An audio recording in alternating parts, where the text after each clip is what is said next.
Hey guys, have no fear, Nicole is here. I'm popping back on. So I just saw the video. I'm fixing to show it to you guys on TikTok. Okay? And it's pretty crazy. Like, if this is really happening, this is fucked up. So, but it's okay because I have a solution to the problem.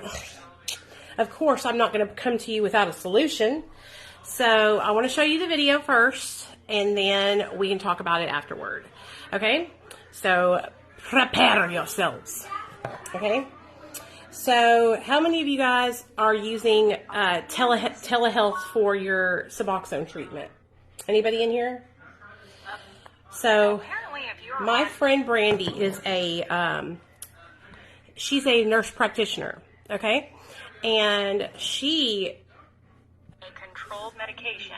Starting the first of the year, if you do not, your provider is not within 50 miles of the pharmacy you're getting it filled at, they will not fill it. This is what Walgreens is telling me. My Walgreens. I heard them tell a customer that. And I'm like, I have a DEA license and I have not heard of this. So are they full of shit? So Walgreens is telling people that if their doctor isn't within 50 miles of the pharmacy, then they will not fill the person's prescription. Which, first of all, like, how do they have the right to say that? They can't say that, you know what I mean? So basically what they're trying to do is they're trying to stop people from being able to use telehealth. Walgreens, okay? They're trying to basically say that if your doctor is a telehealth doctor, then we don't want you as a customer, right?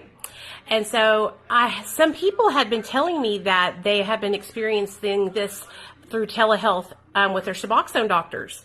And because their Suboxone doctors are telehealth doctors. And that's why I tell you guys, recovery delivered, recovery delivered, recovery delivered, okay? Recovery delivered has their own pharmacy, dude. That's why I've been telling you guys about recovery delivered ever since. It's the way to go if you have to get subs through telehealth, you know what I mean? And so many people were telling me like, oh, blah, blah, blah, blah. No. Now you see why I've been saying it the whole time. Because Recovery Delivered has their own pharmacy. They can fill the medication at their pharmacy, right? And then send it to your house, dude. Easy peasy chicken deasy. So, yeah, that's what they're that's what Walgreens is telling their customers. That if their doctor isn't within 50 miles from the place that they fill it at, then they can't fill it for them. That's fucked up. Like, that literally, to me, that is just a way to keep people from being able to get their medications. You know what I mean? And it's just a fucking discrimination, you know? So, I just wanted to let you guys know that they're telling people that I cannot believe that. See, some of you guys were telling me that, and I was like, I've never heard that before. Now, let's see if we can find out if the DEA is actually saying this. Okay, because if the DEA is saying it, then, you know, it is what it is. But if they're not, is the DEA saying that in 2023, if your provider isn't within 50 miles of where you get your prescription filled, that they won't fill it?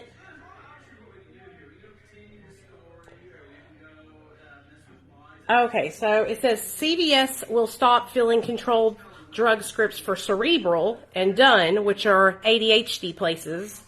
Let's see what else. DEA Diversion Control Division allows the 2023 proposed established. Okay, let's read this right here. We're going over to my mother-in-law's house.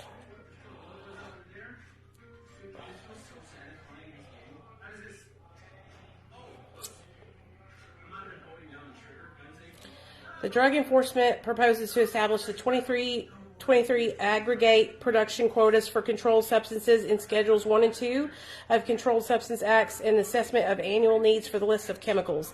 Ephedrine, pseudoephedrine, and phenyl. I don't know what that is all about. We're going to my mother-in-law's house for Thanksgiving. That's not it. So, takes aggressive stance against pharmacies trying to landmark build. So I'm not seeing that anywhere, are y'all? So anyway, I guess Walgreens is just trying to alienate people, you know? Exactly, exactly. There are people in rural areas, you know, and then there are also people who see their like cancer doctors on telemedicine, you know, or it's not like Suboxone is an easy fix, right? Like if you're seeing a Suboxone doctor through telehealth and you're freaking out, like I said, it's an easy fix, recovery delivered, easy and cheap. But like these people might be having to see like a doctor for their heart or something like that. And I just feel like Walgreens has always been so unsupportive of those of us that are on MAT and of the chronic pain community. Walgreens and CVS have continuously given people that have chronic pain issues with filling their opioid pain medications. And it's a fucking joke, dude. Like, I don't understand why pharmacists think that they are the law. You know what I mean? Like, it's crazy to me.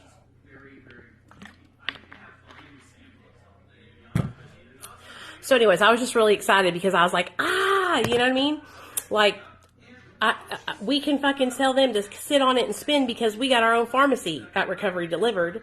I don't even work there, and I'm like, we. Hey, Mary. We have our own pharmacy at Recovery Delivered. Oh, mercy.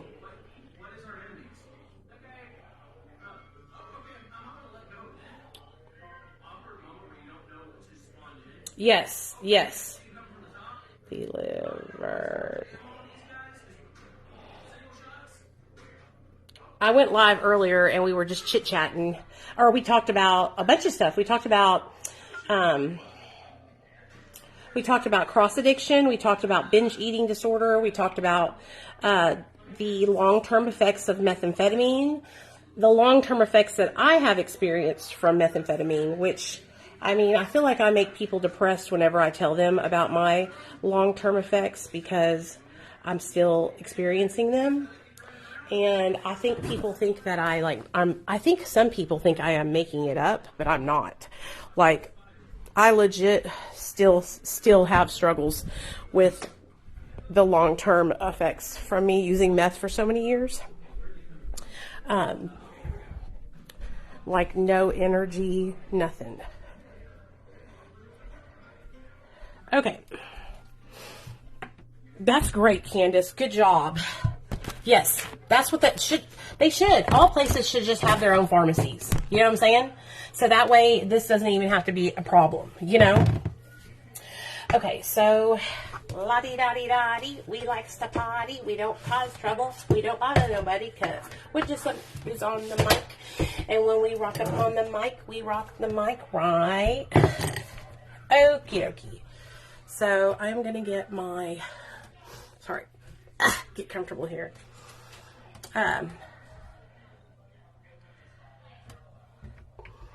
So mine are not acute though. Mine are like, I have been dealing with these side effects or these things for years now.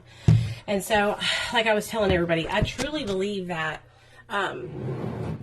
my brain has been depleted of dopamine, you know? I hate CVS. They could shove it up their asses. I'll tell you this, like anytime I get a phone call from one of Dr. B's patients on the weekend, like a weekend night, I always know what it's because of. I always know that it's CVS or Walgreens refusing to fill their medication. And I love getting on the phone with them and telling them what for. I love it. I love being like, ha ha ha ha ha ha ha. You know what I mean? Because I used to be, you know, a homeless drug addict, and now I'm on the phone with the pharmacy telling you, bitch.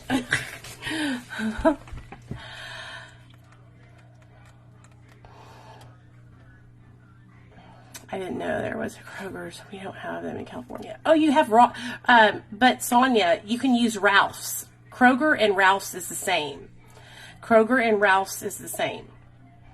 So they're like in the same thing, you know what I mean? So like whenever, the great thing about the clinic that I work for is, the great thing about it is they have me on call 24/7, 7 days a week. So if a customer or if a patient goes into a pharmacy and they are being given a hard time by the pharmacy tech, then I get to call them. I get to advocate for them on their behalf.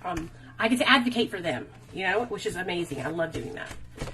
So it's a good feeling to be able to do that now for people, you know. So I have this book. It's called The Addiction Recovery Workbook, Powerful Skills for Preventing Relapse Every Day. Okay. Okay. So I thought what I could do is I could read some of this to you guys and we could talk about it. Okay. So you want to do that or no? Let me know. I'm going to wait to see what y'all say. And I'm also going to show you guys my fish. Okay. So, fishy. My mom got my son this fish like 3 years ago, you guys. And we have kept it alive ever since. Alicia, thank you, baby girl. Thank you for the stars, woman. Okay. Y'all want to see him? Look how pretty he is. Hey, baby. Hey, my little scooty booty. He's blue and he's blue and he's orange. You see his little fins? They're like orange at the tips. Hey, Scooty. I can't remember what my son named him, but I'll tell you this. I've never kept a fish alive this long in my life. Hey, buddy. Oh, I don't want to make him mad. Isn't he cute? He's a good fish. You know what he'll do, y'all? He will like go and hide in the corner, and I'll think he's like dead, you know, because he'll go at the top and hide behind the filter to where I can't see him, or I think he's stuck or something, but he's literally just right there being a little toot bag. He's a good fish though. Like I'm weird. Anyway, between him and the dogs, we got our hands full. 2 dogs and a fish and a kid. It's hot in here, y'all. Let's go put the air on, or let's lower the heat. I also got to pick my son's room up while I'm at it. It is hot. Yeah, my son in his room is a mess. Hey, Nate. This little Stranger Things guy.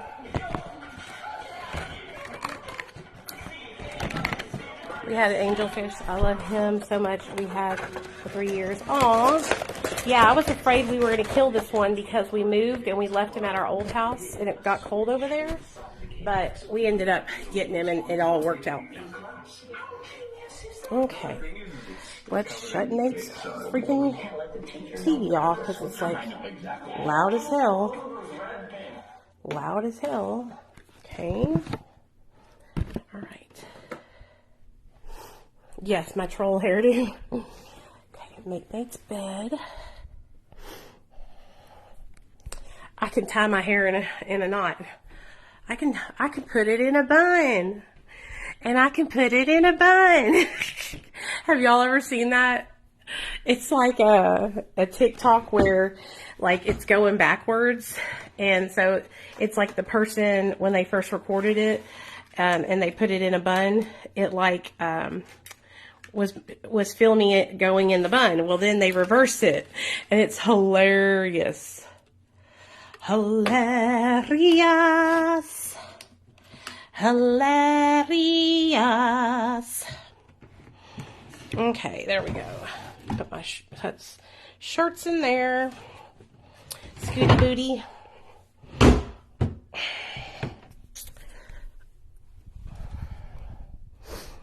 There we go. And then I'm going to have to, like, I have to do this every night because my son just isn't very good about cleaning up after himself. So I come in there and I wipe everything down, dust it real fast. But you know what? That's okay because I can do that today because I'm sober, right? And there was a time in my life where I couldn't even keep up with that kind of stuff. So I'm grateful. I am grateful, you know? I can put it in a bun. And I can put it in a bun. That's where my trash goes. You too. I hope you have a great Thanksgiving too, baby. What are you guys going to do for Thanksgiving? Anything special? Hey, Lynn. Like I said, we're going to go to my mother-in-law's house. Present and accounted for, Rhonda. Help me, Rhonda. Help me, Rhonda. Help me, Rhonda. Yeah, get her out of my heart. Rhonda, I'm going to tell you a story real fast, okay? This story was inspired by Rhonda. Back in the day, when I was in 8th grade, I got a boyfriend named John Ross White. Okay? And I thought that I was going to be married to this fool. I don't know why. Because he was my first boyfriend, and I had never, ever had a boyfriend before. Well, we were together for like 8 months, and he ended up cheating on me with a bitch named Rhonda. And after that day, I hated Rhondas. I wouldn't talk to a Rhonda, right? I wouldn't talk to a Rhonda. I wouldn't look at a Rhonda. Nothing. Well, then I got locked up in prison in 2008. And while I was in prison in 2008, I was coming back from visitation one day.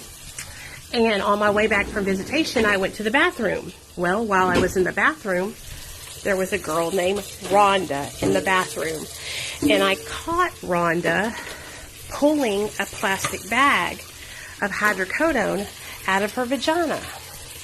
So I was like, I'm in the money. I'm in the money. Because in prison, if you catch somebody like doing something like that, then they're either going to split them with you, or they're going to, give them all to you, or something bad's going to happen, right? So Rhonda split them with me. So from that point forward, for the next 2 months, I got high every weekend because her mother and grandmother were sneaking hydros into her every weekend on visitation. It's a true story. And that's when I became friends, and I decided to be okay with Rhonda's. Isn't that funny? But that's how it happened, honey. That's how it happened.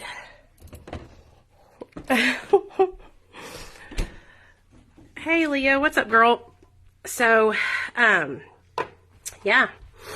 And I remember every time I would take those damn hydros, I would get so scared, y'all. Because I just knew they was going to find out. I just knew they was going to drug test me. Pop me with a drug test, you know. Because when you're in prison, if you get randomly drug tested and you fail, you're in trouble, you know. You're going to go the hole, you know. Well, I never got caught. And when I left prison, I was like, I'm not going to use anymore because I got to stay sober.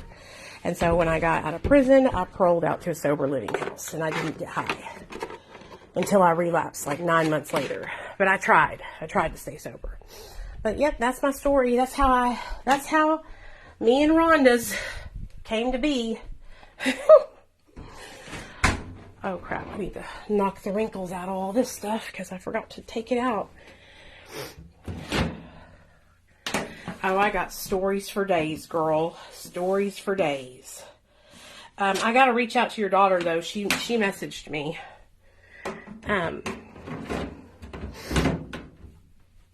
Me and my husband, you know, we just moved into this new place. And the place that we used to live in, we had a washer and dryer that was really old. And it was my mother-in-law's. And we didn't want to pay for a new one, right? So what we would do was we would just use that one.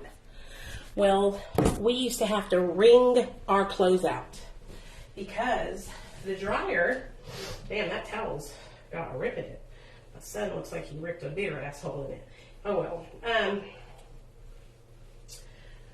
What was I saying? Oh well. We used to have to wring our clothes out because our washer didn't spin the right way. So it didn't spin the clothes enough to where they would, you know, get the water out of them enough. So we would have to fucking do it ourselves manually. Lordy mercy, that was a lot of work. Look at this. He left the damn bathtub full. And he's been using my bath bombs, if you can't tell. Oh! That's why the water is black. It's supposed to be purple. Oh, it smells really good, though. Oh, good job, Mary. Congratulations on 1 year, girl. Congratulations. Very good. Very good. Very good. That first year is the hardest part, baby. Hardest part to get past is that first year. Once you get past that, it's all good in the hood. I mean, sure, you have a few struggles and stuff, but getting past the first year is a challenge, I feel like. So good job. Good job. You think I could have a choice of what type of sub I want with recovery delivered? Yes, David. Yes, you can. Yes, if you don't like the strips, just let them know and they'll give you the tablets. They just don't do Sublocade, okay? I mean Subutex. They don't do Subutex. They only do Suboxone. And I don't know why they don't do Subutex. I think it's because they think that Suboxone is supposed to keep people from abusing it, but it's all the same. It's the same thing, you know what I mean? But anyway, I guess they don't know that, so. Help me, Rhonda, yeah. Yeah, good job on your 1 year, honey. I remember whenever I was working up to my first 90 days. Oh, mercy, I thought I was going to die, you guys. I was so depressed. I was crying every single day. All I could think about was my son, you know. And every time I would close my eyes, I would see my little boy in my, you know, in my sleep, in my dreams or whatever. And of course, that's not a bad thing because I love my son, but it is when you're trying to fall asleep and you're crying all the time, you know. So that's what was happening, was I was crying all the time because I was sad because I missed my little boy.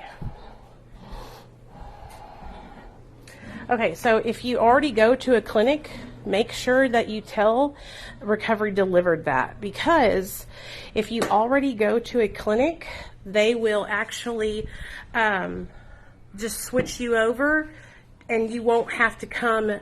So when you first start out at Recovery Delivered, if you're a brand new patient, okay, if you're a brand new patient, you have to go bi-weekly, every 2 weeks, okay, for like the first month or two. If you are not a brand new patient and you've already been established on Suboxone, then you only have to go every 30 days. So if you're already an established patient, make sure you tell them so that way they don't put you on bi-weekly. Okay? Okay. I like your lives. Hey, James, I appreciate that. I really try hard to respond to you guys. And if I don't, please just tell me if it's something that you really want me to respond to, just put it in the comment section again. You know what I'm saying? Because if I didn't respond to it, it's just because I didn't see it. You know what I mean? I'm not trying to ignore nobody. I just didn't see it. And I also, you know, I try to talk about stuff that's like not boring. I don't know about you guys, but sometimes it can get boring talking about just like recovery all the time. So I try to share stories about my addiction and then also share some inspirational stories and stuff like that, you know? So I think I do a pretty good job about sharing stories and stuff. Okay. Since I have, look at this little chess set my husband has set up over here. I don't know how these are supposed to go, so I'm just going to put them on here because I need to dust over here.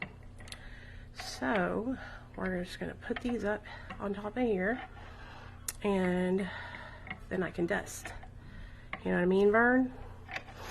But somebody commented on my Suboxone video on TikTok, and they said, Suboxone is just as bad as street drugs. And you know what I said back to them? I said, you know what's just as bad as street drugs? Misinformation, bitch. Okay? Misinformation. That's what's just as bad as street drugs. Being on MAT has enabled me to be able to be a mom, a wife, a daughter, an aunt, a friend, an employee, a mentor, a guide for other people's recovery and helping them. And I wouldn't be able to do any of those things if I hadn't got on MAT, because it helped save my life. And so when people say dumbass shit like that, it makes me want to cuss their ass out. So bad. So bad. And I'm really trying to be more spiritual, you know. But I'm telling you guys, it's really hard when people are just ignorant like that. You know, like, I have no problem if you're not on subs. Like, I want you... If you don't want to be on subs, I don't want you to be on subs. If you're on subs and you want to be on subs, I want you to be on subs. It's whatever, right? But what I don't like is, like, people degrading me and my people because we're on them. I'm trying to dust this piece of furniture. You know what I'm saying? And so, like, there's no reason to downgrade me because I am on Suboxone. You know, instead, why don't you just be supportive of where I'm at, you know, and just cheer me on instead of commenting some rude ass shit that you know is not nice and supportive of my recovery journey. If you know that I'm on MAT, why would you comment and say that I might as well be on street drugs? You know what I mean? Because me, the Nicole on street drugs is a totally different human than the person that is talking to y'all right now. The Nicole that was on street drugs couldn't even, I was not consistent, I wasn't dependable, I was a liar and a thief and a manipulator. I mean, I was just a hot mess, you know? And so it really just pisses me off when people do stuff like that, because it's so discouraging, you know, especially to people that are maybe new on MAT and just getting started. You know, think about that. Think about the people that you could be pushing away from getting life-saving treatment because you want to put your little dumb opinion online, you know? That's why I get so heated about that kind of stuff. Not because I give a fuck what people say, but because people's words hurt, right? And so I remember when I was a newcomer, I remember when I first got on MAT and how much guilt and shame I felt. I love this piece of furniture. I'm so glad we took it. It's like a little end table, and it's good quality. Like when they used to actually make furniture out of real wood. And so, like, you might be trying to hurt me, but your words could affect someone else that's watching, you know, and that's reading my comment section. And so think about that. You might intend your words to hurt me, and they might end up trickling down and affecting so many different people, you know? So that's what I also try to think about too, is how my words are going to hurt somebody else if I leave them on somebody's page and I say something ignorant. Do you know what I mean? Y'all probably think I'm crazy. Huh. Okay, there we go.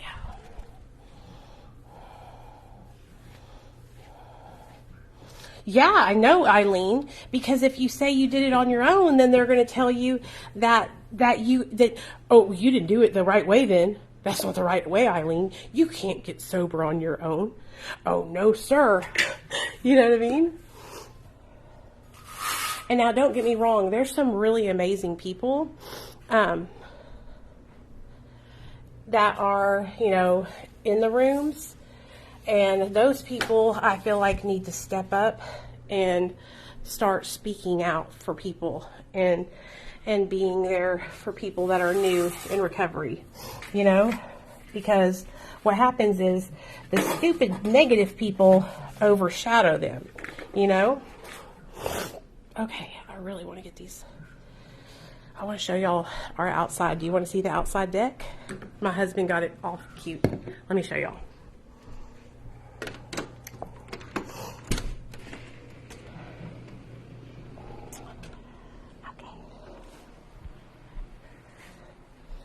Okay, where's it at? Where is it at? I don't know where it's at, damn it. I wanted to show y'all. Oh, damn it.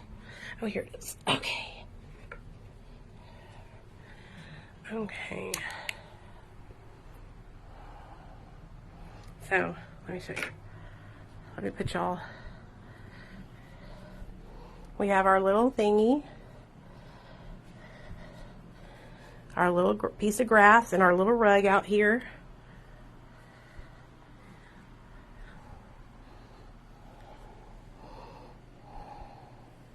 Cool, huh? We got our little table out here and everything. So, I thought that was cool. My husband did that. It was like his little project that he's been working on. Hey Grace, what's up, girl? Yeah, I thought I'd come on and chit chat with you guys for a little bit. I didn't plan on it, but I decided to because I had been on earlier, and then I knew I was going to have to do my cleanup a little bit because my son, you know, likes to leave a bomb wherever he goes. A bomb looks like it blew up behind him. He leaves a mess everywhere he goes. And so I knew that I was going to come and be doing this. So I thought, let me sign on and chit chat with everybody while I do my cleaning. So this is how you can tell that I'm not depressed, okay? If I'm cleaning, I'm not depressed, okay? When I lived at my other place, I was really fucking depressed. And so I didn't clean at all. I had basically let it go to shit because I got so depressed. And the reason why I got depressed was because of it not being clean. So, you know, one of the things that my mother-in-law did whenever she moved out was she left a lot of her clutter and bullshit in that house, right? And she didn't take it with her.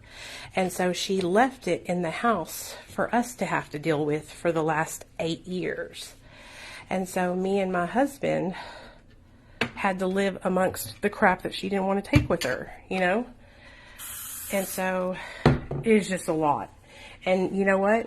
It's a lot. Now that she is having to sell the house or wanting to sell the house, now she's having to go through every bit of it, you know? And so, why are you depressed? What's going on? Find out what's going on. Why are you depressed? I knew why I was depressed because of my situation, my living situation. I was unhappy, and I was unhappy with my weight, and so that was like it all bled into each other. You know what I'm saying? My weight made me unhappy. The house made me. It all just snowballed, and so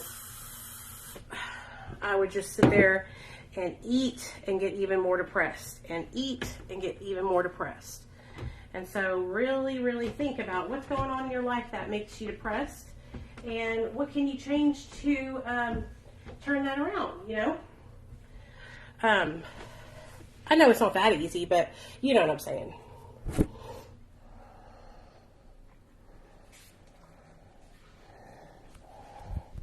You just want to cry. Maybe you need to go to the doctor and see about some medicine for your depression. See if you need to get on some medication for that, because usually you'll have, at least for me, I'll usually have something that's making me depressed or bothering me. You know what I mean?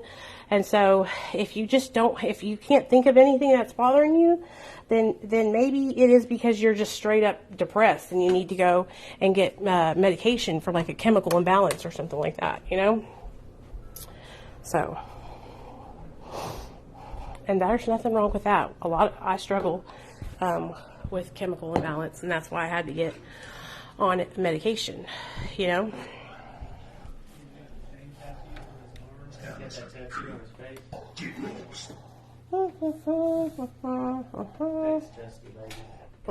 Well, my son doesn't clean up after himself, so I knew that I was going to have to go and do that whenever he got up. Nathaniel, I shouldn't have to ask you. I've already told you what I need you to do, buddy. Remember? We talked about it.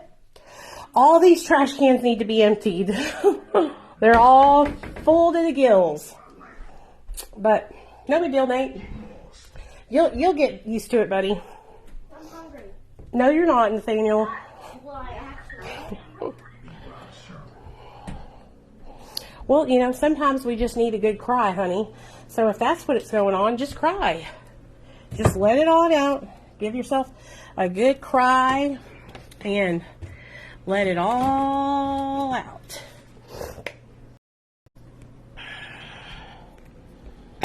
Oh.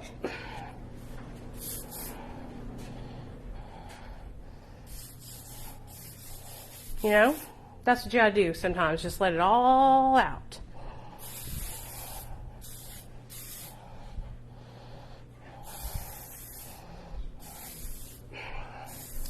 That's why you need to be working on affirmations, self-affirmations, building yourself up, telling yourself that you are worthy and beautiful and a highly favored child of God. What I used to do whenever I first got sober, for a long time, I did this years, is I had a lipstick, a pink lipstick that I didn't wear, and I took it and I would write on my mirror affirmations. Self-affirmations, right? Affirmations telling myself that I am beautiful and that I am loved, and like I said, that I'm a highly favored child of God, that I'm worthy, that I deserve nothing but the best, that I'm beautiful, all that stuff. And every morning when I would wake up, I would see it, on the mirror, and I would read it to myself out loud. And after you get into doing that, it becomes a habit, like a working part of your mind. And so that's what you need to do. You need to start building yourself up with affirmations. Okay, writing those affirmations down, reading them out loud. And not just reading them out loud half-assed either. Like, read it and say, I am worthy. I am a highly favored child of God. I love myself. I am beautiful no matter what size I am. Like, really speak it, speak it out there. Don't just say it half-ass. Yep, taking out the trash is for the boys. That's hard work. Okay. And that will also help you a lot,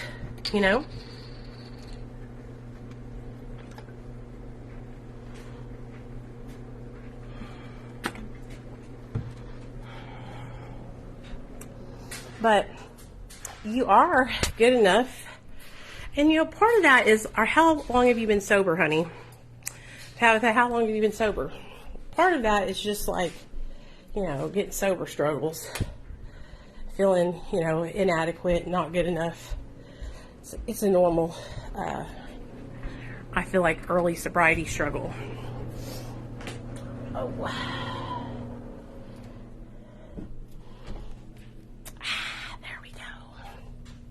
all done. Okay. Now I got the house all straightened up. And that's what I love about living here. My boobs are sweating so bad. Sorry, guys. I know y'all don't care about that, but it's true.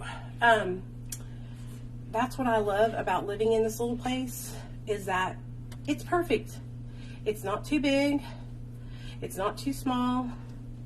It's perfect. That last house we lived in, oh my gosh, it was so big, you guys. It was 8,000 square feet. Yeah, so if you've been sober for a long time and you're going through it, then you need to be doing your affirmations. You need to be waking up in the morning and making your gratitude list. Every morning when I wake up, this is what I do. Write this down, y'all. Get yourself a piece of paper and a pen. I got one. Okay, and write down daily recovery, daily recovery check. Okay, this is what you're going to do to keep yourself in check in recovery. All right, so every morning before you even get out of bed, you're going to thank whatever higher power you believe in. Okay, thank your higher power. Okay, it could be Jesus, it could be Allah, it could be Buddha, it could be nature, it could be the sun, the moon, the stars, it could be a fucking doorknob. I don't give a damn. Just whatever is your higher power. Before your feet hit the ground in the morning, you need to tell that higher power, thank you for helping me stay sober the day before. And then you're going to say this, okay? You're going to say, thank you, higher power, for helping me stay sober the day before. And then you're going to say,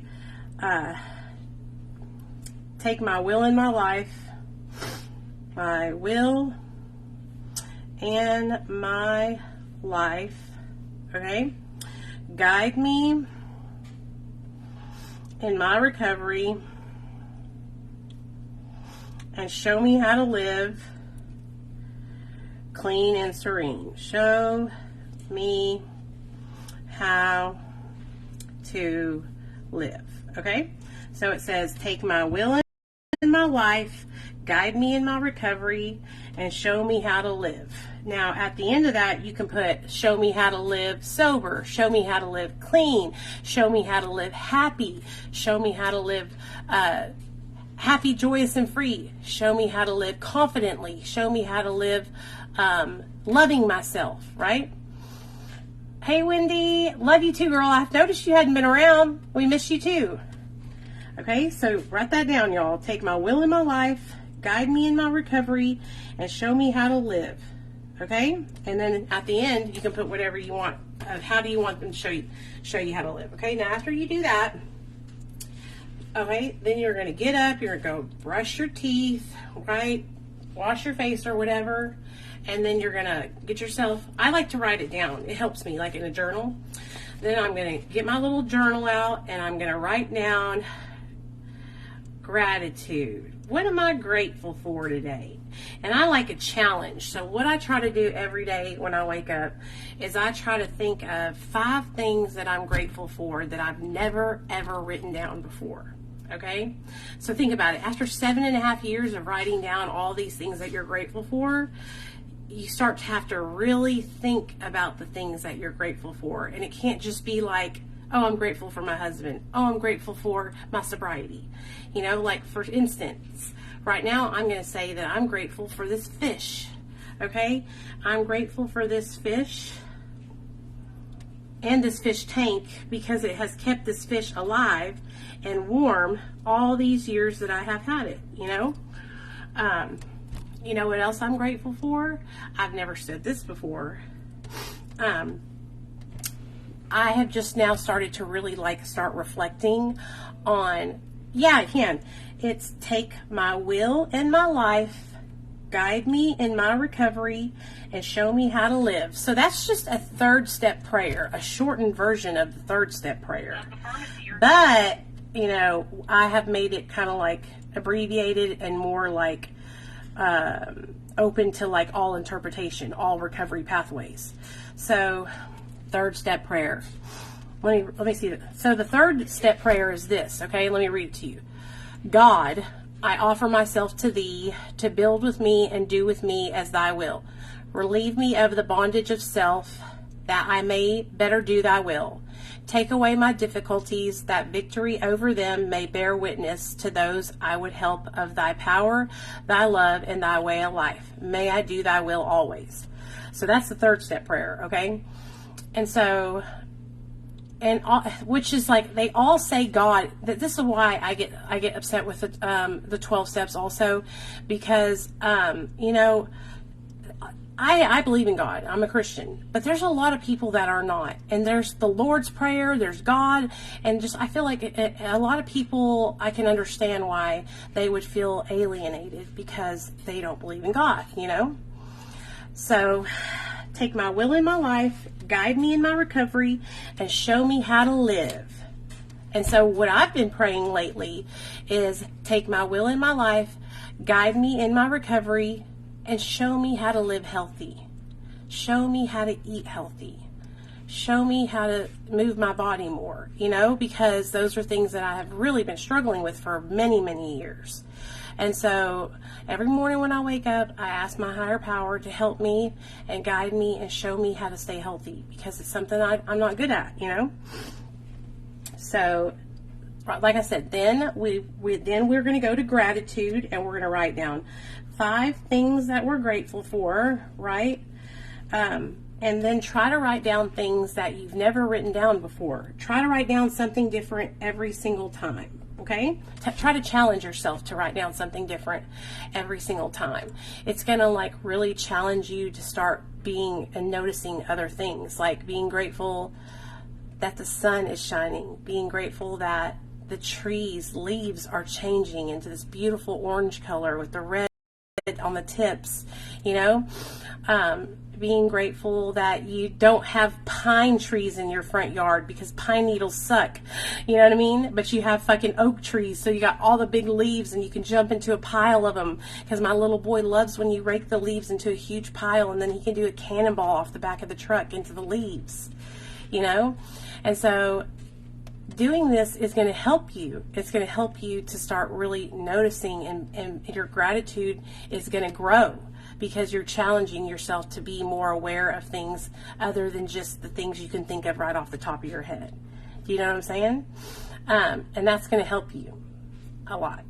Okay? So, okay. After I do my gratitude list, what else do I do?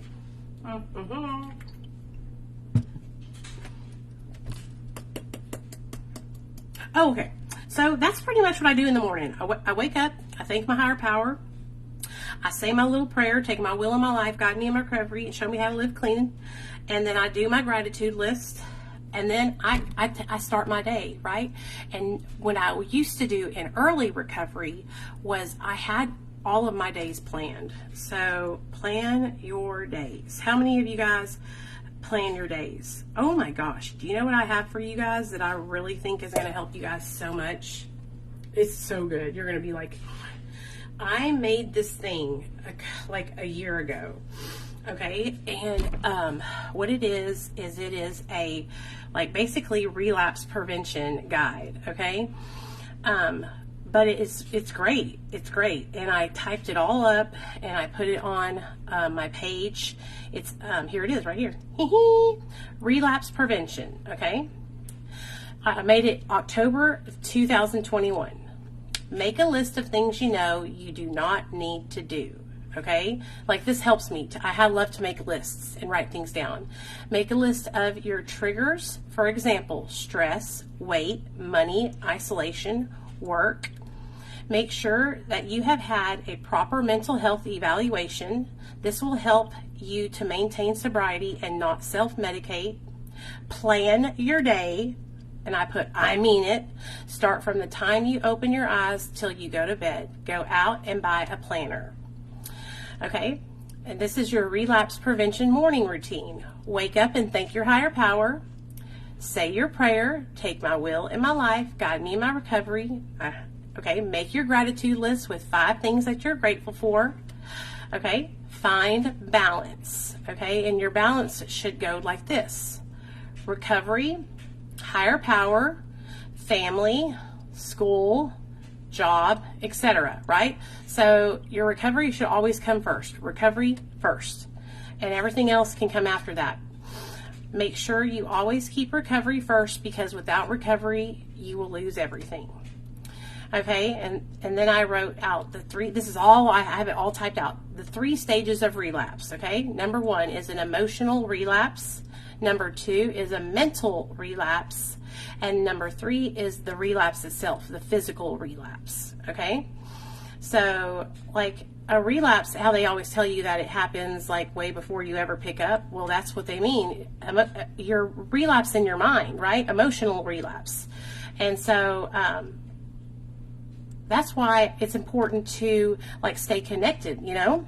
Okay, good night, Rhonda. Stay connected, and, you know, if you start to feel any type of way or start to feel triggered, like, instead of being ashamed about it, talk about it, you know what I mean? Oh, that's cool, Rita. PJ Williams.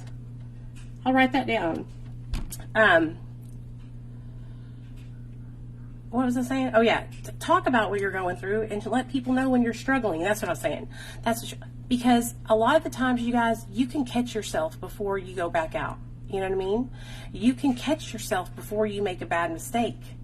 If you will start paying attention and being mindful of the way you're feeling. So like Tabitha, she's talking about how she's been struggling. She's feeling depressed and she's crying. Well, that's a warning sign. That is her body and mind telling her that that there's something going on, that she needs to make a change, right? And so that's like wee warning. Then I typed out the disease process, which is trigger, thought, obsession, use, craving, spree, vicious cycle. So one of the things that I believe, or that I feel like really helped me when I first got sober, you guys, was knowledge. Okay, so knowledge is power.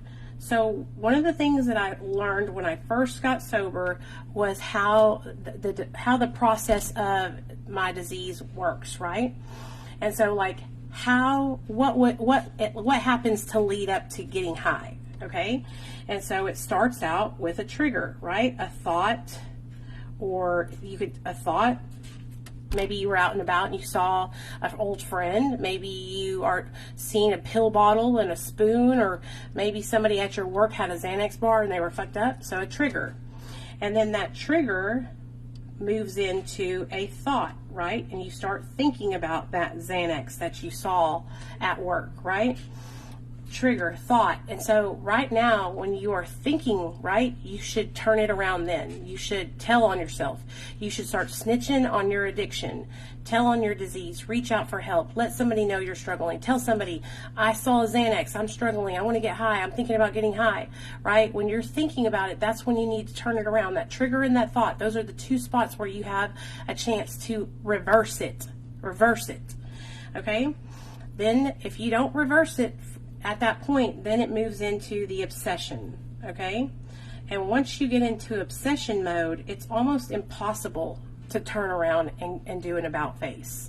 Obsession is you are obsessing over how you're going to get it, when you're going to get it, what you're going to do when you get it, how you're going to put it into your body, all the things, right? You are literally plotting it. You are like, okay, it's like you're licking your lips. You can taste it. You can feel it already running through your veins. Okay, trigger, thought, obsession. Okay, and what happens after obsession? Well, you pick up and you use.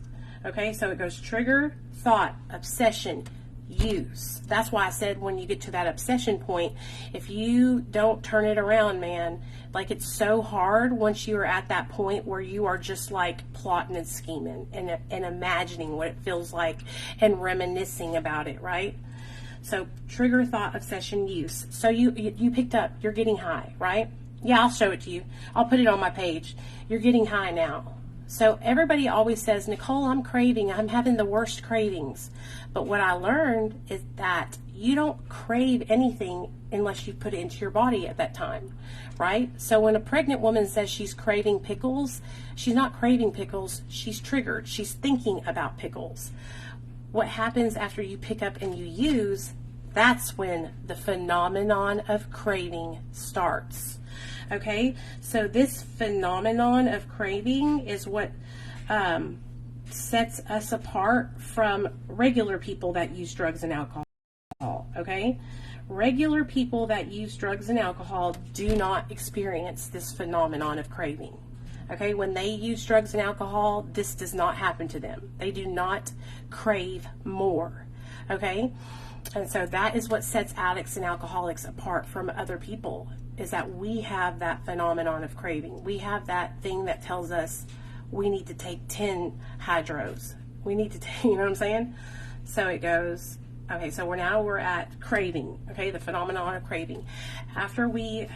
Now that we're in our craving, we're craving, right? So we've used, and now we're craving again.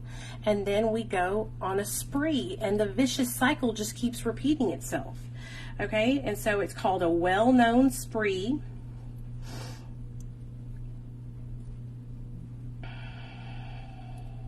And then the vicious cycle just repeats itself. Vicious cycle. So the way I remember this is TTOUCSV. TTOUCSV, trigger, thought, obsession, use, craving, spree, vicious cycle. But that's how that helps me. If I know the process of what's going to happen when I am triggered, and if I let my trigger move into thought and move into obsession and move into use and move into, each step, I can take you through the step of your disease as you're getting high. Okay?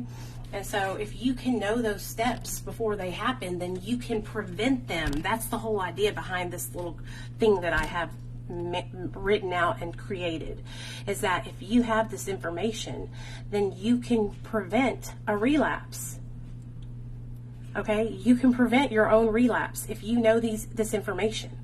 Okay? And so that I obsessed over this, y'all, and wrote all this stuff down that I learned. Okay? And put it all into one place, and it's my relapse prevention plan. So that is literally what happens, okay? That's what happens. So I'm going to give you a scenario, okay? So let me think about the last time I relapsed. Okay, here we go. So the last time I relapsed was when I was in sober living, and I had went over to my friend Ashley's house, and she was shooting up a Roxy. And she said, "Hey, will you shoot me up because I can't get it?" And at that moment, I was triggered, okay? As I was shooting her up, I was thinking about asking her if I could get a Roxy. Okay, and I didn't leave. I didn't turn it around. I didn't reach out for help. Okay, I started thinking about asking her for a Roxy, and as I shot her up, I thought about how good it would feel and how I couldn't wait to put it in my veins. Okay, that's the obsession. And then guess what I said? Can I get a Roxy? Then I fucking shot it up, and that's the use, right? And then after I used, I was wanting to get some more. Only I didn't want to just do a Roxy. I wanted to get some benzos and some cocaine and all kinds of stuff, right? And so, I can literally, you can do the same thing. Think about the last time you went out, okay? Think about the last time you relapsed, and plug these steps into your relapse, right? And see how you can literally walk yourself through the steps and see that. So if you can see it, think about how this you can prevent it from happening next time. Okay? So I'm sorry, I get really excited about this kind of stuff. Okay? And then I have a whole bunch of tips for relapse prevention. Okay? So it says tips for relapse prevention. Self-care. Self-care, could be putting on your makeup in the morning, taking a shower, getting a massage, going for a walk, hanging out with your mom and dad, hanging out with your best friend, watching your favorite TV show, right? Anything. Sleep, a good amount of sleep. Can't be running on dead E, right? A sober phone list. This is one thing that I challenge every person that, if I work with somebody and they want me to help them, I make them find 10 phone numbers of people that are in recovery that have a year or more sober. They have to ask 10 people and get their phone numbers. Okay? Exercise. Moving your body, buddy. Moving your body. Now, y'all know I struggle with that, but I still think it's a good idea. So, exercise. All right? Self-help groups. Positive support, honesty, meditation, talking about your struggles, which I call that process group. I gotta go potty. What? Nate, you already ate, buddy. Process group. Where's that? Oh, did I lose it? Oh yeah, process group. Oh yeah, and yeah, that's it. That's my relapse prevention plan. Pretty awesome, huh? So I was gonna be doing. Sorry, I have to go potty, y'all. I was gonna be doing a relapse prevention like video course on my Patreon, but people were like being weird about it when I made it, and so I still have it available. I just haven't really talked about it, you know, because I don't want anybody to feel like they have to do it, you know. Anything that I ever like talk about that, like, because my Patreon it has a paywall. You pay to do my Patreon, and so my relapse prevention course was going to be $45 for the whole month, and we were going to do live streams and like talk on the phone, and all. It's going to be a group of us, right? And so when I had came online and I had talked about it, people are such assholes. And they're like, oh my God. I'm like, dude, I like put my heart and soul into making this whole thing and like creating it, right? And wanting to help people and teach it to people. And so, it really made me discouraged. And so I just said, fuck it. I stopped talking about it. But I did have like 2 people did sign up for it, and I took them all the way through the whole thing together, and we did 3 live streams where they came up and we shared and we all talked, and they're still sober today. So I thought it was pretty cool. I like doing stuff like that.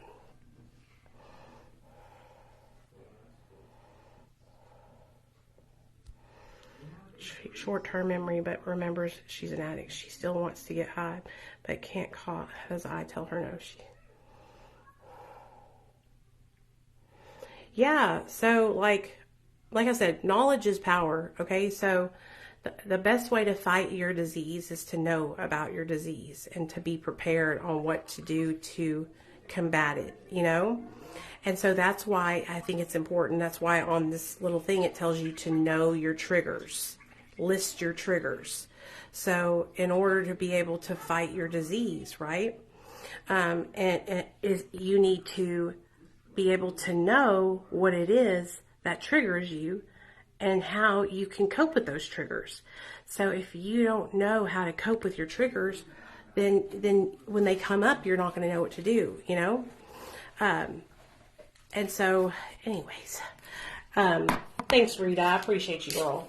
I just feel bad. It just makes me upset because I have so many things that like normal people do these things. And honestly, if I could do everything for free, like I already do, I would. And I do that. That's what I do. I do everything for free. But at some point, because there's so many people that follow me, if I want to do something that's like interactive like that and more of a closed group, that's what I do. I would put up like a paywall, you know? And so it's not because like I think I am like some special person or anything like that. It's just because I work really hard to create it. And when I do it, I want people to join to do it that are serious about it and that are not just going to join to do it. Hey, Ashley, what's up, girl? That are not just going to join to do it and just not take it seriously, you know? So... But I might get back into it. I went ahead and posted it it's on my page right now, though, if you guys want to go and get it. I posted it just now, so it's completely up there, and y'all can get all the information you need. You know?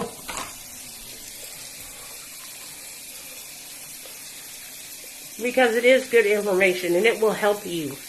It will help you so much, okay? Girl, I am doing so good.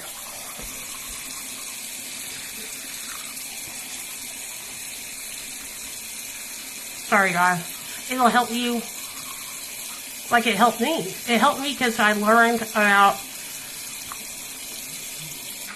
my disease process, okay? So I didn't know that.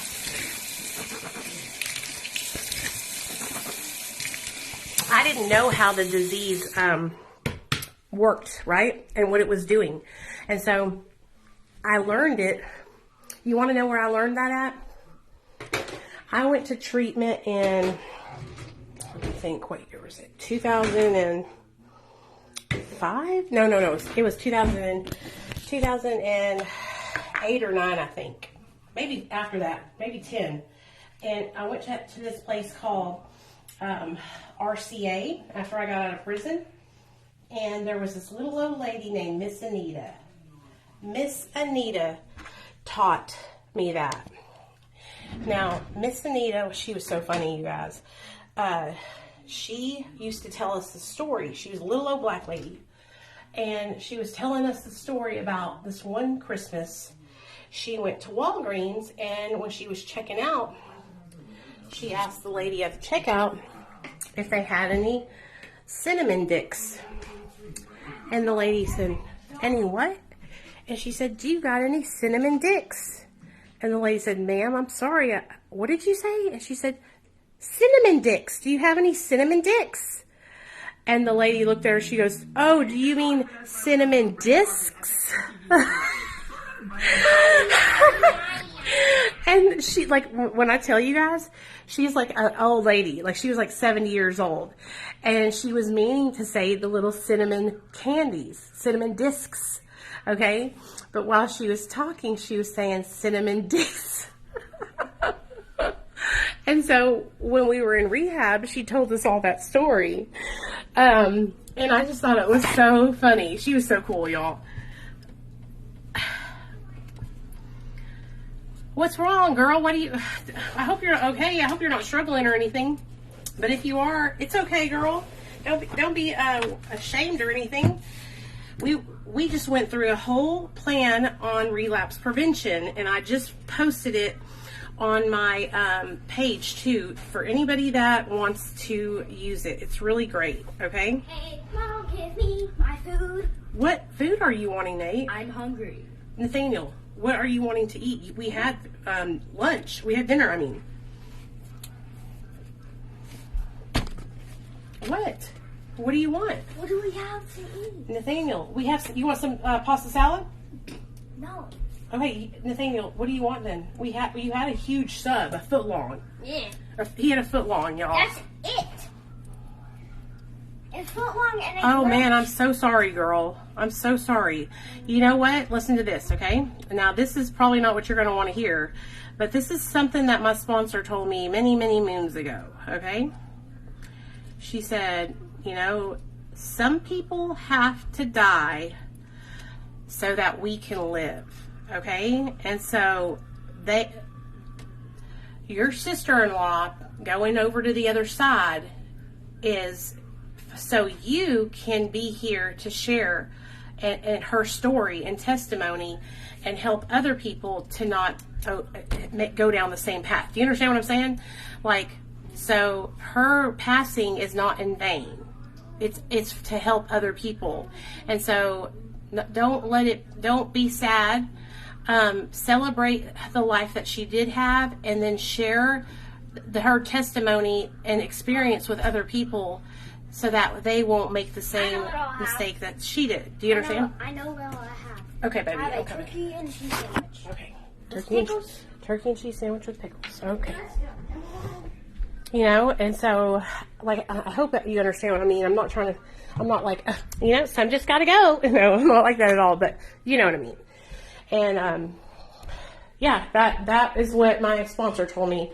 And that helped me a lot because when I first got sober, like it was probably like the second or third year I was sober, a lot of my friends were dying. A lot.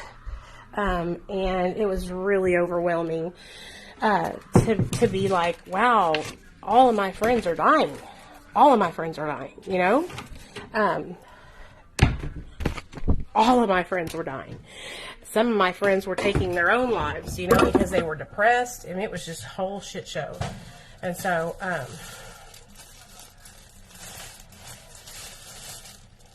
it's hard though, man. It's hard because, you know, if the United States of America was like these other countries and we had safe drug supply for people, then we wouldn't be having a lot of the problems we're having.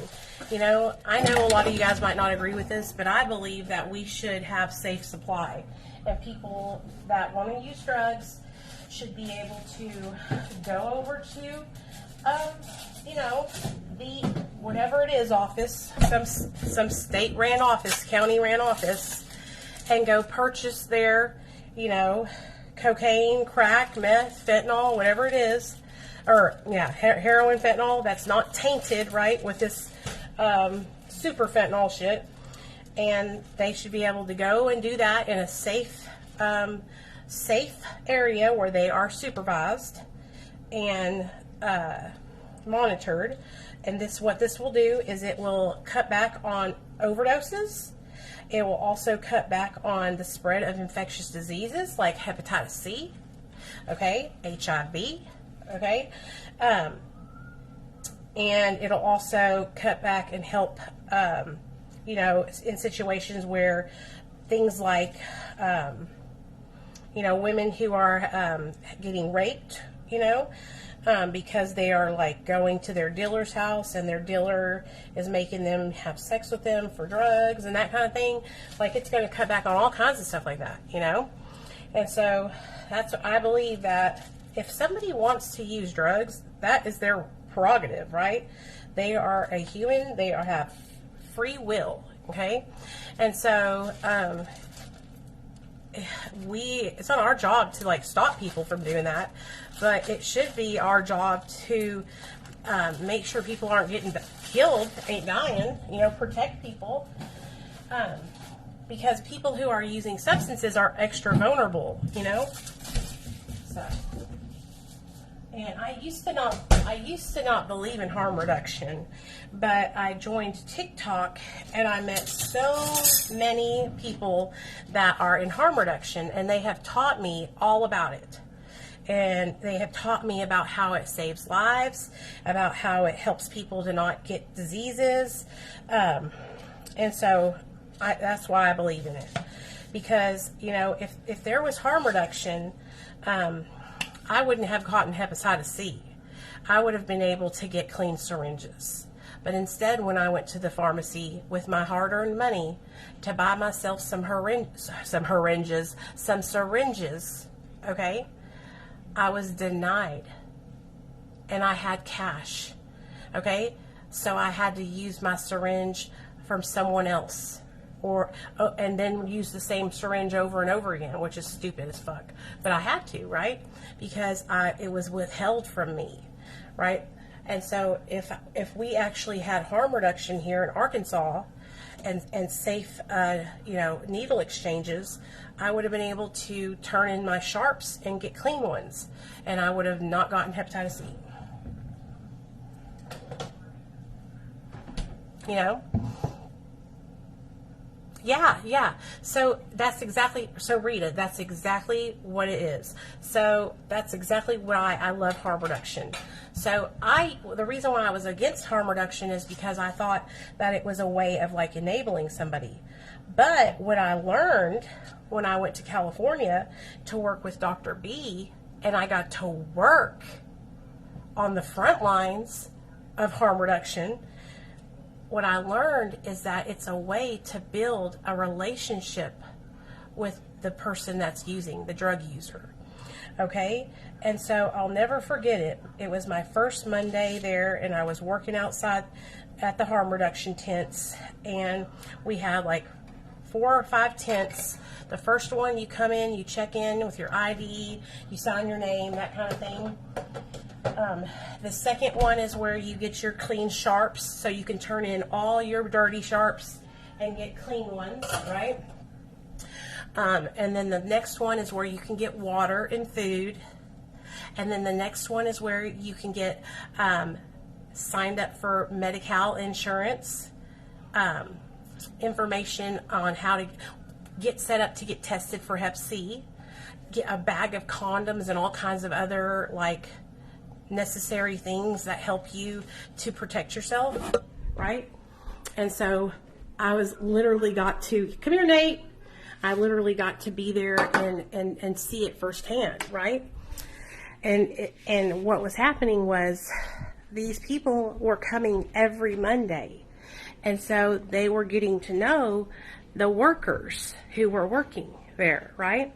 And so as they got to know the workers would not push recovery on them. They would not preach recovery to them. They would simply say, you know, hey, what's going on this week? How are you doing? And they wouldn't have to say anything about being in recovery, you know. The people that were coming there just knew, right? And so, you know, one day a girl came in, and it just happened to be a day that I was there, and she had to have been like 9 months pregnant, okay? And I remember looking out there and seeing her, you know, she had a huge backpack full of sharps. I mean, just so many syringes, like hundreds and hundreds of rigs. And so I remember looking out there, and I had to go inside because I could not stop crying. I couldn't stop crying because every time I looked out into the crowd and I saw her out there, I saw myself standing out there. And I thought, how courageous of her to come up here and get clean syringes for herself and to protect herself from getting diseases, you know, and being 9 months pregnant. And long story short, towards the end of the line, right, where she gets signed up for Medi-Cal and she gets the hepatitis C testing and all that. Well, that's what she did. She got signed up for Medi-Cal, and then she ended up calling the office the following Monday, and I answer the phones. And so when she called the office, she said, you know, this is so-and-so. I always come to the harm reduction tents on Mondays, and I'm pregnant, and I want to get on Suboxone.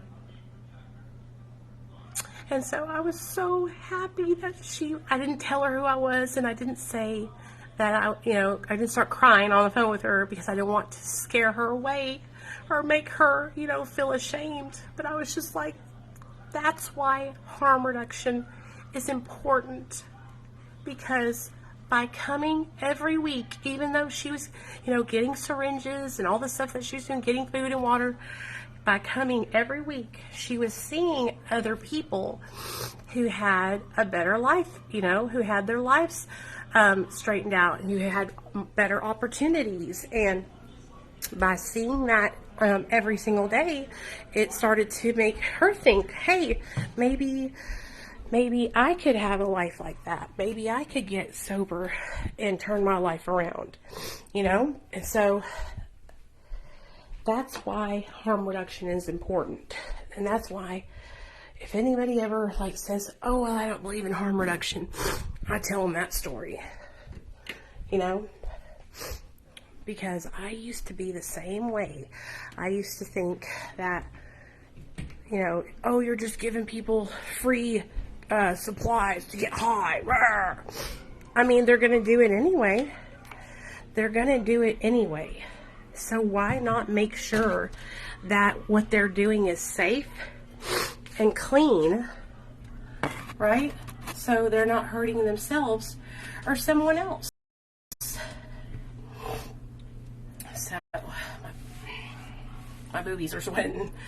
Sorry, y'all. I always tell y'all that, but I can't help it because they are. But you know, that's why harm reduction is so important, and that's what harm reduction for a lot of people does. Is, you know, not all people are able to express themselves and say, I need help, I want to go to rehab. Not all people have the means or the availability to be able to go into a rehab center, you know? And so going and to doing harm reduction and seeing how their lives can be better and seeing the workers and getting to know the doctor and everybody there, like, they build a relationship and they start to feel comfortable, you know? So I pray every single day that we will be able to have harm reduction here, you know, because it's so important to me, you know. It's so important to me because of the amazing things that I saw out there in California because of harm reduction, you know.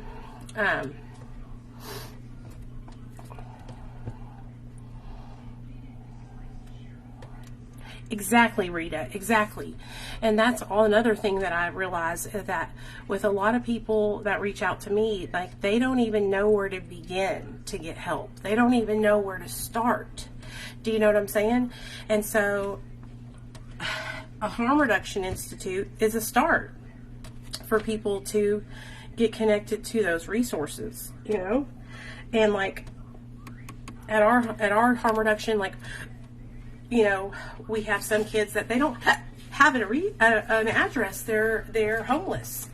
And so, you know, they have to use our address as a mailing address so they can get their ID, so they can get their, you know, all that kind of stuff.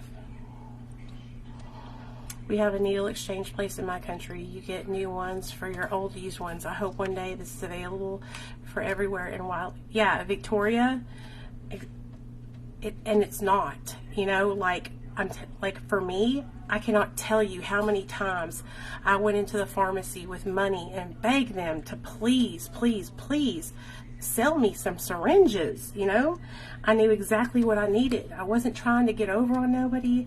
I wasn't trying to get them for free. I was a willing, paying customer, you know, and I was denied the right to buy syringes so I could make sure that I didn't shoot up and get sick. And guess what happened? I ended up catching hepatitis C. And I had it for years, over 6 years. So it's really sucky because here in Arkansas, it's like the Bible Belt.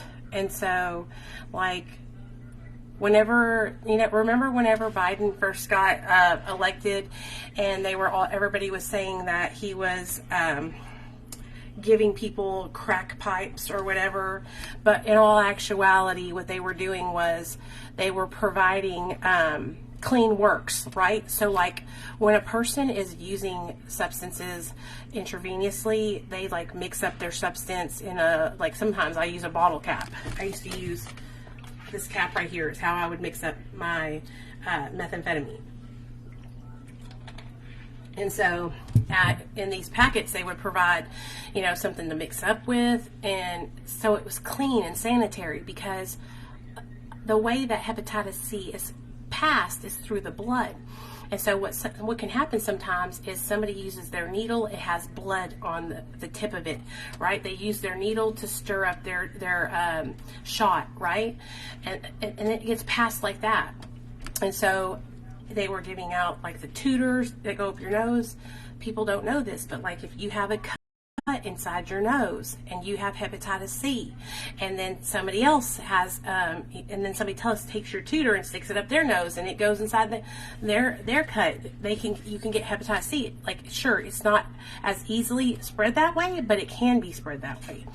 Just like it's not as easily spread through sex, but it can happen, right? It can happen if you have a cut, you know. And so it's just a way to make sure that everybody's it's cleanliness, right? Sanitary. Okay. And everybody was like, oh, Biden's giving out free crack pipes. That's how they are down here in Arkansas. And so what they were not understanding is that it's for cleanliness to help people to not be giving other people diseases and shit. And it's just like the closed-mindedness of how it is here, you know? Like, why would you want somebody to have to shoot up with a needle that's so dull that you don't understand? My syringe needle was so dull that I had a fucking knife sharpener that I would sharpen my needle on. And you know when you do that, it ends up getting these little jags, right? The needle does. And so it's not completely smooth. And so it's like jags. You can't see them. They're like microscopic. And so when you push it into your arm, it's making more and more scar tissue, right? And it's making your vein fucked up even more. And so what they think here in Arkansas is they think that like you can just pray and that Jesus is going to save you from your addiction, which, like I said, I love God. He has helped me a lot. But God also gave me brains to use. He also, I did the work, okay? I put in work to get and stay sober. All right. I'm not going to give all the credit to God because it's not all Him. I had to put in work to do this, you know? And so, it's like I feel like sometimes I'm stuck in an alternate reality where I live because I feel like I'm so ahead of everybody in Arkansas. I feel like I'm on the other side of the planet, you know? That's why I work in California. Even though I live here, I work in California. That's why I'm doing my SUD training through there, because that's where I will work. I will work there. I will not work at any place here in Arkansas. So, you know, and I just don't feel like it. I wish I could make changes here. Now, I will tell you what I did. I reached out to this program, you guys, that does, they're all about like helping people that struggle with meth, and they're trying to do research on meth here in Arkansas. And so I reached out to them and I was like, hey, I would love to give back to my home state, you know, and I told the lady, I said, I would love to give back to my home state, but I'm like I'm very forward thinking, and I believe in harm reduction. And I was just telling her all the things, right? And she's like, oh yes, I understand, because that's not really supported here, you know? And so, you know, I was just telling her about that. And she's right. People here are just different, you know? So anyway, sorry guys, I'm trying to, my boss wants me to forward this to Drew. It's like, come on. Let me read something to you guys. So I got an email from a lady. Listen, hi Nicole. My name is Becca, and I am a casting associate working with ShareCare.com. ShareCare is an award-winning digital health company that helps people manage their health in one place. We are currently trying to find BIPOC Hep C patients to share their health inequity stories, and who would love to be a leader in their community and share their stories about living with Hep C. We found your TikTok and think you would be a great fit for this project. Our goal is to bring attention to this incredibly important topic. Okay, so patients will be gifted a $125 gift card for their participation. If you are interested, please fill out this form. And so I said, sure, I'll do it, you know. So if you are somebody who is BIPOC, which I think means Black, Indigenous, it's just people of color, right? BIPOC? People of color, yeah. That's what they're looking for. I don't know why. I don't know why they're not looking for white people, but that's like, maybe they have all the white people they need. I don't know. But that they will pay you $125 if you are wanting to do it. And so, okay, let's see. So the goal of this digital campaign is to highlight and bring awareness to healthcare in inequalities people battling Hep C are facing and have faced during their diagnosis. So do you mind answering these questions? Number one is, did you face any challenges while seeking treatment? Yes. Did you face... So whenever I was trying to get treatment for my hepatitis C, because I didn't have insurance, let me tell you what happened. I did have insurance. Hold on. The first time I went and tried to get help, I had insurance, full coverage PPO insurance. So I go to the doctor, they test me, they find out I have Hep C, and they're like, we need to, you know, get you the medicine. So they petition or send into my insurance to get me the medicine. And guess what? My insurance denied me because they said I wasn't sick enough. So you're telling me that you want my Hep C to get worse so that way I can, what, die? So basically, because I wasn't sick enough, I couldn't get the medicine at that time. While seeking treatment. And that's bullshit, you know? And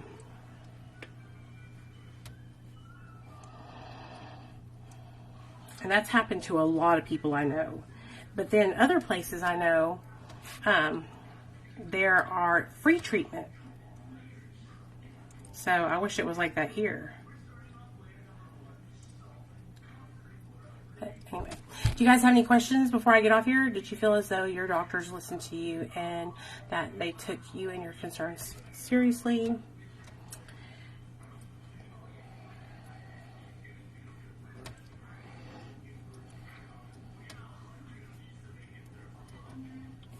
I wish I could talk.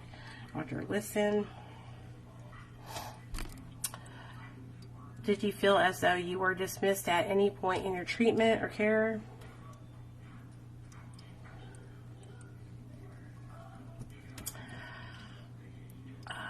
Did you have any trouble finding a doctor in your area? Trouble finding doctor?